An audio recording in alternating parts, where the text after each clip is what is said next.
Je suis Fia Ménard, j'ai 48 ans, je suis artiste de la scène, metteuse en scène, performeuse, artiste associée au Théâtre National de Bretagne, aussi artiste associé à la scène nationale de Chambéry, l'espace Malraux, dirigeant d'une compagnie qui s'appelle la compagnie Non Nova, fondée il y a 20 ans, qui est une équipe aujourd'hui de 42 personnes et avec un répertoire et des pièces qui tournent actuellement, puisque là nous sommes actuellement avec Saison Sèche. Donc notre dernière création présentée en première au Festival d'Avignon l'été dernier et qui revient ici à Rennes, lieu de création et lieu de passion.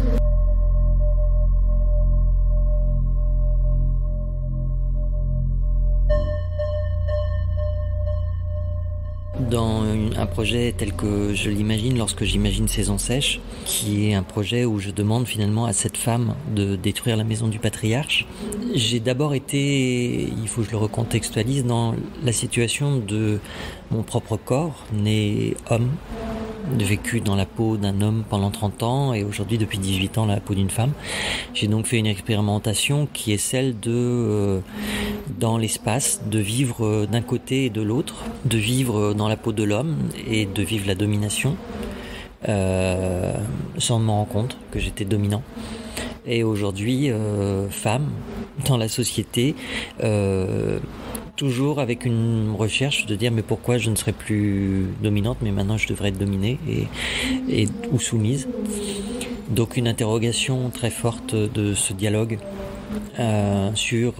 la hiérarchisation des sexes dans notre société et cette question essentielle, comment l'égalité, pourquoi l'égalité n'existe pas et pourquoi cette violence, pourquoi la soumission, pourquoi à ce point-là un déséquilibre et peut-être regarder la société sous ce spectre en me disant mais c'est assez fou. Ça n'a aucun sens ce patriarcat, c'est un décor et c'est ce qu'on montre dans Saison Sèche, puisque à la fin du spectacle on voit bien que c'est un décor éventré, posé dans un espace. Donc c'est pour ça que je dis que le patriarcat est une association de malfaiteurs avec un décor. Pour ça, l'expérience bien sûr de la vie, c'est-à-dire de connaître la permanence du corps féminin qui m'a fait découvrir le fait de passer du statut de chasseur à celui de la proie, de ne pas le comprendre, de ne pas comprendre sa justification et d'être obligé d'aller la chercher dans notre histoire. Ce qui m'a peut-être poussé d'entrée de jeu à aller dans des chocs. Je pense que le premier choc réel et dans les livres va être ce journal d'une femme à Berlin, d'un auteur inconnu, dont maintenant on connaît l'identité, puisque c'est un journal qui a été écrit sur la période de avril 45 jusqu'à quelques mois après la fin de la guerre, qui est un journal d'une femme qui raconte le quotidien à Berlin détruit sous occupation soviétique. Elle raconte le statut de ces femmes qui auront été violées systématiquement, dont on ne saura jamais le chiffre, puisque l'histoire allemande a été justement à cet endroit-là très silencieuse, et même aujourd'hui on voit que c'est un sujet toujours très épineux. Celles qui payent le prix de la guerre sont les femmes. Elles payent souvent le double prix et celles-ci ont payé le prix, et que après cette folie du nazisme, après cette violence du nazisme, après cette terreur, elles ont connu une autre terreur, ça a été d'être violées. Et elle raconte comment elle choisit son violeur et comment elle va devoir nouer une relation pour n'être violée que par une seule personne, de nouer une relation avec un violeur. Ce texte a été interdit pendant très très longtemps, il a mis des années et des années à être publié en Allemagne, il est d'ailleurs toujours passé sous silence, parce que je pense qu'on pourrait le mettre à toutes les guerres. Donc il m'a intéressé notamment en regard aussi avec la propre histoire que je connaissais en France de ces femmes comme ma grand-mère dont le mari avait été prisonnier pendant une grande partie de la guerre et qui au retour de la guerre avaient vécu une relation difficile avec leur mari parce que on leur avait fait payer, c'est une double peine, c'est qu'elles avaient vécu la liberté, qu'on les accusait un peu à tort et un peu vite d'avoir bien vécu alors qu'elles n'avaient pas vécu, elles avaient simplement essayé de survivre. Et je trouve qu'à cet endroit-là, c'était l'objet même de la culpabilité faite aux femmes qui prenait naissance.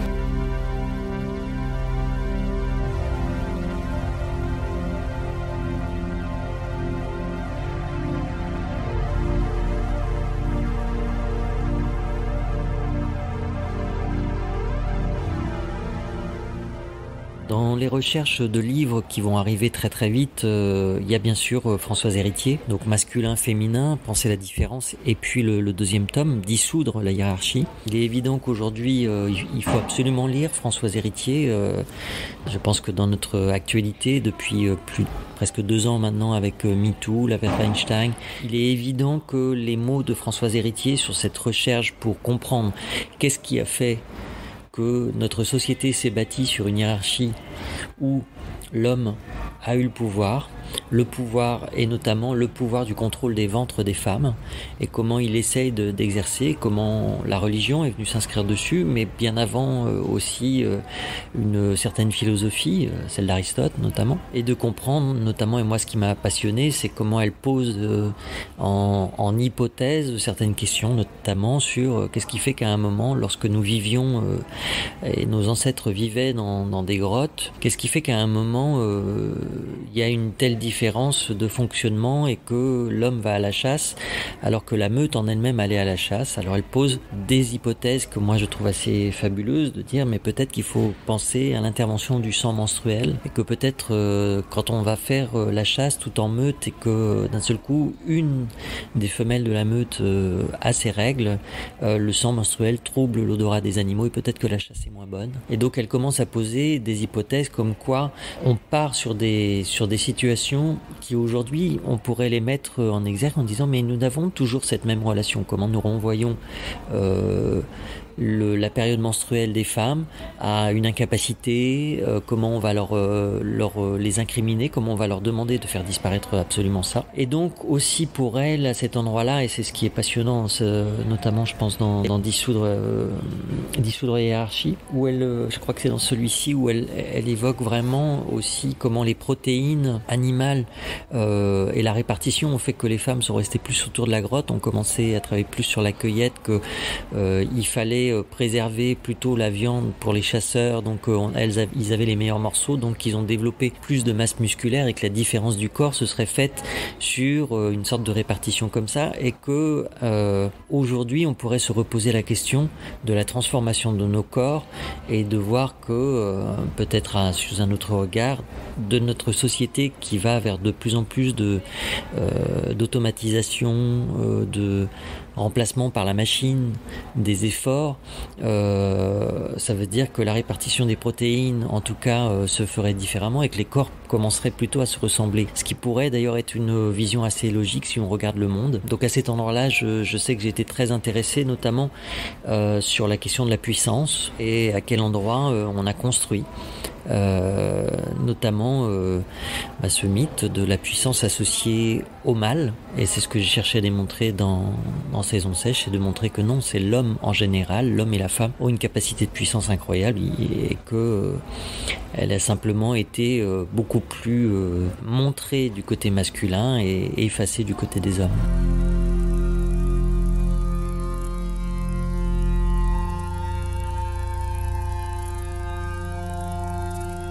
Dans les objets qui restent pour moi très très intéressants et que j'ai amené et que j'amène très souvent, ce sont les bandes dessinées de Liv Strömquist, L'origine du monde, Les sentiments du prince Charles ou We Are All the Women, qui sont, je dirais, une mise en bande dessinée d'une manière absolument géniale des sujets. Dans L'origine du monde, on est vraiment dans la question de la criminalisation du corps féminin, donc comment la vulve n'est pas expliquée, comment on ne s'intéresse pas du tout au sexe féminin, et elle montre d'ailleurs un exemple très très beau, je crois, dans ce livre qui moi m'a fait énormément rire sur la présentation des objets, du moins des corps sexuels, où elle raconte comme ça, ah bah oui c'est la tienne, qu'on a envoyé dans la sonde spatiale Pioneer, lancée en 1972 par la NASA, une image inspirée de l'homme de Vitruve, où on voit un homme nu, la main droite levée, et une femme à côté. L'homme a lui un pénis bien dessiné, les bourses bien dessinées, et la femme, on peut s'apercevoir qu'elle a une poitrine, et qu'à la place du sexe, elle n'a qu'un triangle, et que ce triangle, eh bien, il n'y a rien. et qu'on est en 1972, on envoie aux créatures extraterrestres le fait que la vulve n'existe pas, et elle se marre en disant mais je pense que même les aliens et les extraterrestres sous-traînent notre gueule. Parce que c'est l'objet du péché, c'est l'objet qu'on ne montre pas. C'est un moment absolument génial et délicieux de regarder comment, en effet, et à travers des penseurs, Freud, des penseurs, un nombre incalculable, auront dénigré le sexe féminin, le rendant coupable, le rendant jusqu'à rendre coupable les femmes. C'est quand même cet objet-là. Les sentiments du prince Charles, bien sûr, qui est aussi un endroit formidable sur la relation homme-femme, donc la relation de pouvoir, puisque ça nous raconte bien ça, et comment le comportement des hommes est toujours analysé ou celui des femmes par opposition, et aussi comment on voit la question de la domination. Dedans, on nous raconte vraiment ce que c'est que la domination avec des éléments, des exemples qui sont très très chouettes. Et je pense que c'est notamment des bandes dessinées à montrer notamment aux ados et aux jeunes adultes, parce que c'est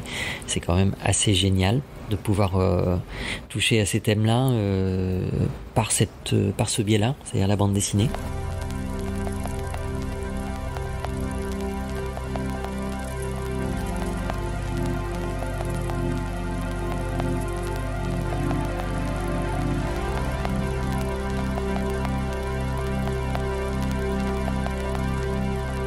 Dans les livres qui m'ont animé, bien sûr, j'ai repensé à Chloé Delhomme avec Les sorcières de la République. Alors là, on est complètement dans de la forme d'anticipation. Chloé Delhomme imagine une société, je crois que c'est en 2020, la France a choisi l'amnésie collective, c'est-à-dire on repart à zéro. Donc en fait la société a accepté, et ce sont des sorcières qui ont pris le pouvoir et qui ont proposé un parti des sorcières, et qui propose en effet comme moyen d'échapper à cette histoire, et bien de l'oublier pour repartir à zéro. Et bien sûr ça pose nombre de problèmes, et en fait le roman se passe au moment où on juge une des sorcières, celle qui est la penseuse, et on la juge dans un stade qui est le Stade de France, recouvert, fermé, puisque maintenant à cause du réchauffement climatique, puisque c'est quand même arrivé à ce moment-là, on est dans un endroit protégé, et on juge dans le stade cette sorcière qui doit répondre des actes d'avoir proposé ces amnésies collectives, qui fait tant difficulté, puisqu'en effet ça veut dire il faut tout reconstruire. C'est très jouissif en fait, pour moi c'est très jouissif comme livre.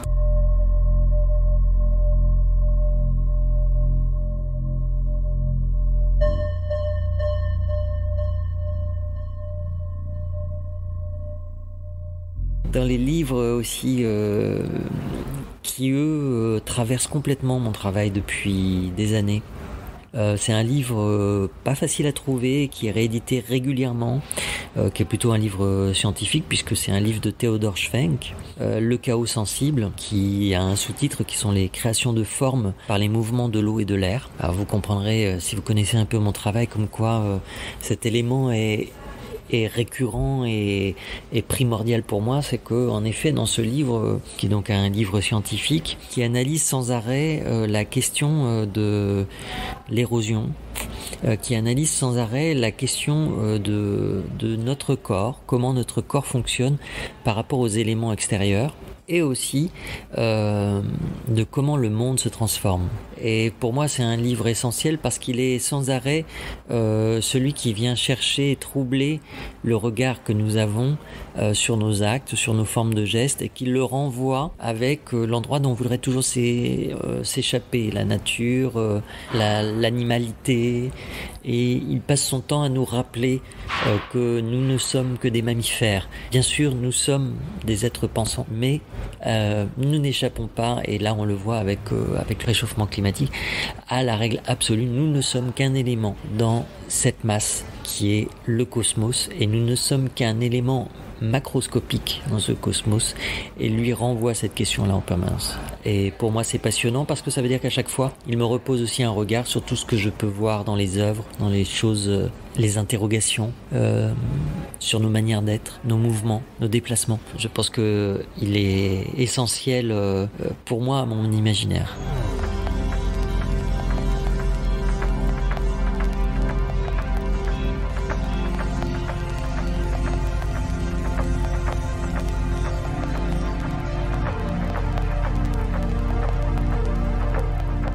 Autant l'écriture de la scène est un endroit, et l'art de la scène est un endroit où je sais offrir une liberté au spectateur. Et j'aimerais offrir cette même liberté dans les mots que j'écris. Alors ça me pose d'autres questions, qui sont en effet à quel endroit l'écrit dans ce que j'écris donne une possibilité de voyage et pas simplement une possibilité de compréhension. Et ça viendra sûrement, oui, ça viendra bientôt en fait. Mais il faut un peu de temps encore.